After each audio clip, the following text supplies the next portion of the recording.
So we're out here to watch the warriors from the 91st Missile Wing and then across Air Force Global Strike Command go out and participate in the Security Forces competition for Air Force Global Strike Challenge.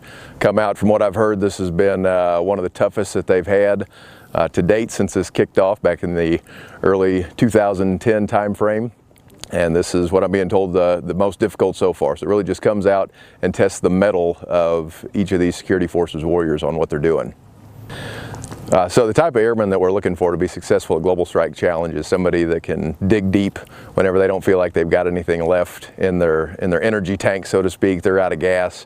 They can dig deep and they can keep it going. I mean, I just finished running the last part of the Warrior Ruck here and watched some troops just absolutely push through to the very end as their grip strength was failing, their legs were failing, but they just kept digging throughout it. And it's impressive just to watch that level of commitment from some of these Security Forces warriors.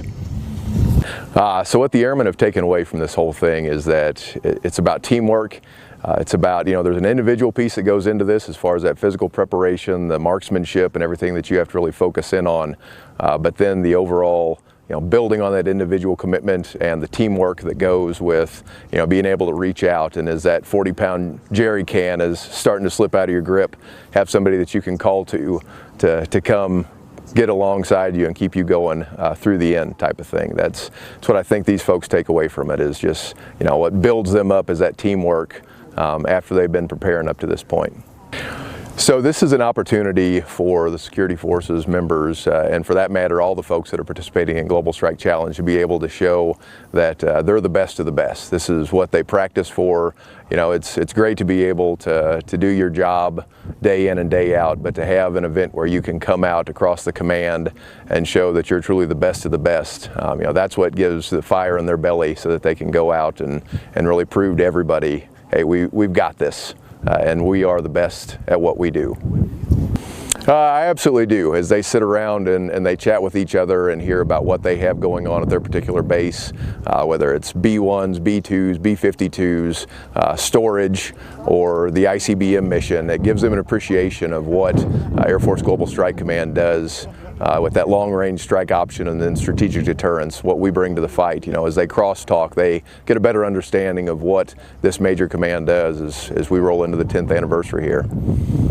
So I think the type of resiliency, there's obviously some mental well-being whenever your body's trying to quit and you have to keep going, and that's where that spiritual piece pulls in, is, I've got something that I can tap into that's just going to keep me going at the end of the day. So, building on that, focusing on it throughout the year type of thing, and then being able to tap into it and show to everybody exactly what you're doing. I think that's the resiliency that we're looking for, that they kind of build up to, so they can really test in a crucible type event as we've done here this week.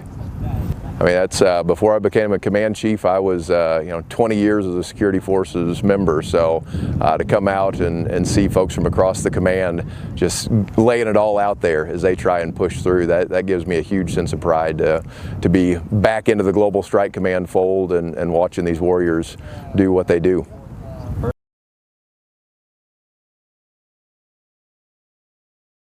So Global Strike, I came in maybe in November, and at first, I didn't hear the best things, but then once I got there, the camaraderie is just amazing. And then there's obviously a TRF group there, and that's who I've been working with, and they're just so knowledgeable. Honestly, going into Malmstrom was probably the best thing I could have done. So the Global Strike Challenge, I've been working with TRF, like I said, and they basically take everything we learned in tech school, so land nav, room clearing, all that stuff, and they just basically blow it up. So everything just times 10. So especially with new airmen coming in, there's times where the job gets monotonous and stuff like that, but then you look at all the things that we can learn, and you kind of compare it to other jobs too. It's look at what they do and then look at what we do. There's so much that you can do, and there's so much that you can learn. The knowledge is just, it doesn't stop. It's not even the success. They're obviously killing it, but it's just the fact that they're always crossing the finish line with a smile on their face, whether they are injured, whether they got cut up in a fence or anything like that. They're always smiling, cheering each other on. That's the best part.